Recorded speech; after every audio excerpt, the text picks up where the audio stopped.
other women.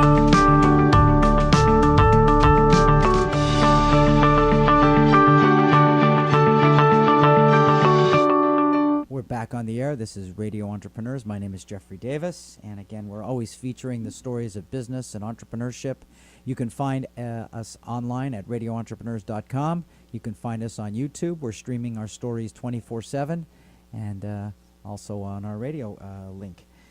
Our next guest, someone I've known, I'd say about 5-6 years now. Met him in another form. Dynamic for me, a dynamic and friendly guy and smart guy.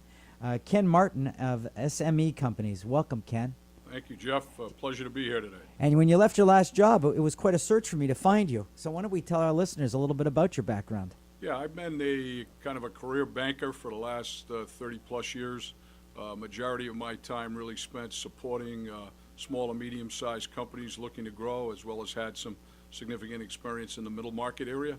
But really like the idea of being involved with kind of the backbone of America, if you will, the place where jobs are made, and a chance to really help and watch business owners take on risks, support them in their growth as they look to kind of take their businesses to the next level, and did that for quite a period of time. And then really over the last 10 to 12 months, I've been spending some time supporting many of those companies on an individual basis in more of a consulting manner, looking to help them drive revenue, sales, and looking at things happening within their companies. You know, it must be very different now, really trying to understand. And I like banks, but trying to understand your client and do exactly what you feel is right for your client, because now you're not constrained by the structure of a bank.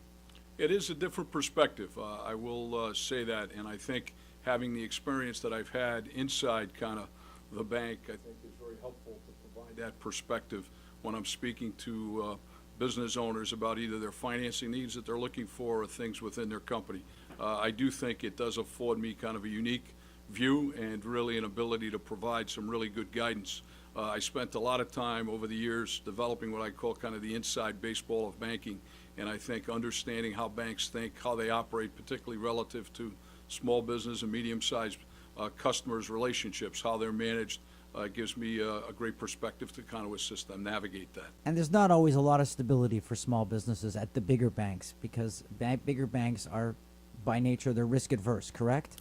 I don't know if they're risk adverse, but I do think the bigger banks require more structure.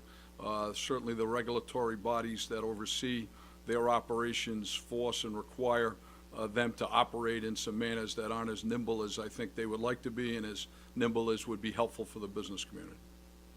Interesting. So can you give us a sense of the types of projects you've taken on in the last few months? Yeah, I really have spent some time around, I think, on the sales and revenue side. A couple of companies in particular. One was an answering service that was looking to kind of generate incremental revenue. And I think one of the core things I do and have done even in the banking business is really have that company sit down and determine who are their best customers, who are their most profitable customers. What does that profile look like? I think many times business owners take for granted what their customer mix is and need to spend additional time to say, what is our sweet spot? Where can we win? And when we win, does it make sense for us? Finding out what that profile looks like, and then really determining where are more of those, right? Are they in the local market? Are they in the national market? Are they in the international market? So once you determine what that profile is, really looking at that. In this instance, they found that there were some water districts and some other types of community-based organizations that they were supporting that they found were very financially rewarding for them, didn't require as much resources, and found that there was a very good market opportunity for them. So that was one specific instance.